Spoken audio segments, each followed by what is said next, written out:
12 January को गडकरी रगायंतन चौक में उद्धव ठाकरे और राज ठाकरे की संयुक्त अंतिम सभा होने जा रही है। इस सभा में बड़ी संख्या में मराठी भाई बहन शामिल होने की संभावना है।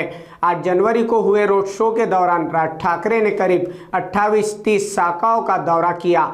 दोनों नेता कार्यकर्ताओं और स्थानीय नागरिक से व्यक्तिगत मुलाकातों पर विशेष ध्यान दे रहे हैं और इसी के तहत यह रोड शो आयोजित किया गया।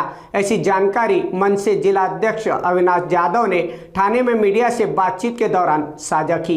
मला असं वाटतं की येत्या 12 तारखेला जी शेवटची सभा असेल ती ठाण्यामध्ये असेल 12 तारखेला ठाण्यातील गडकरी रंगायतन चौक येथे सन्माननीय राजसाहेब, सन्माननीय उद्धव साहेब यांची एकत्रित जाहीर सभा होईल आणि या जाहीर सभेला ठाणे शहरातील प्रत्येक मराठीवर प्रेम करणारा, ठाकरे बंधूंवर प्रेम करणारे हजारो लोक या सभेला उपस्थित असतील। मनसे असतील किंवा शिवसेना उद्धव ठाकरे पक्षाच्या अनेक शाखांना भेट दिला, अनेक कार्यकर्त्यांना भेटले।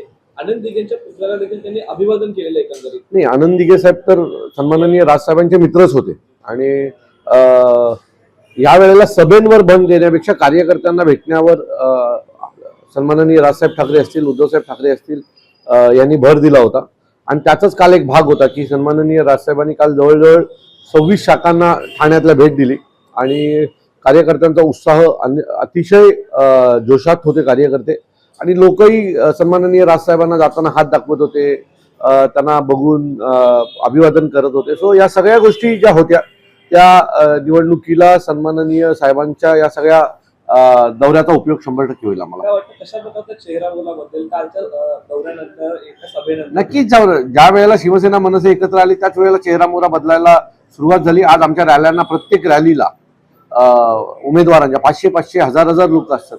तो ही बदलती ठाण्याची ही नांदी आहे। तर पाहिलं तर गेल्या अनेक दिवसांपासून घोडबंदर मार्ग जो आहे तिथे वाहतूक कोंडीची समस्या असेल, त्याचमुळे अनेक अपघात झाले। तर आज सकाळी मी परत सांगतो, घोडबंदर रोडला शाप आहे। सरकारने तिथले जे घोडबंदरवरनं ठाण्यात यायला एवढा ट्रकच्या रांगा असतात की लोक नो एंट्रीतनं जायला हे करतात, कारण 4-4, 5-5 तास ट्रॅफिकमध्ये थांबणार कोण?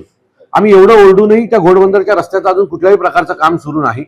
तो घाट तसाच्या तसा बंद पडलेला आहे। मला असं वाटतं की याला सर्वस्वी जबाबदार शिवसेनेचे ठाण्याचे जे उपमुख्यमंत्री आहेत तेच आहेत आणि त्यांच्यामुळेच ठाणे डेव्हलप होत नाहीये। आता जो नवीन ब्रिज काढला तो ठाण्याच्या बाहेरनं जाणार आहे, आम्हाला काय उपयोग आहे त्याचा? जे ठाणे 15 वर्षापूर्वी होतं, जे ब्रिज बाळासाहेबांनी बांधले होते त्याच्यापेक्षा नवीन ठाण्यात आमच्या काही झालेलं नाही। ठाण्याचा वाटोळा झालेला आहे आणि आता घोडबंदर रोडचं जे काही वाटोळा होतं ते तुम्ही सगळं पाहताय। शिंदेने देखील यापूर्वी रस्त्याची पाहणी केली होती, काम झपाट्याने नाटक असतं। पावसाळा आला की हातात थापी आणि हे घेऊन दौरा करायचा आणि पावसाळा झाल्यावर दौरा करा ना। पावसाळा झाल्यावर तिथल्या गोष्टींवर पर्याय शोधा ना, तो शोधला जात नाही। तो ही सगळी दिखावे आहेत आणि दिखाव्याला लोक भुलतात, पण याच्या पुढे भुलणार नाहीत याची आम्हाला खात्री आहे।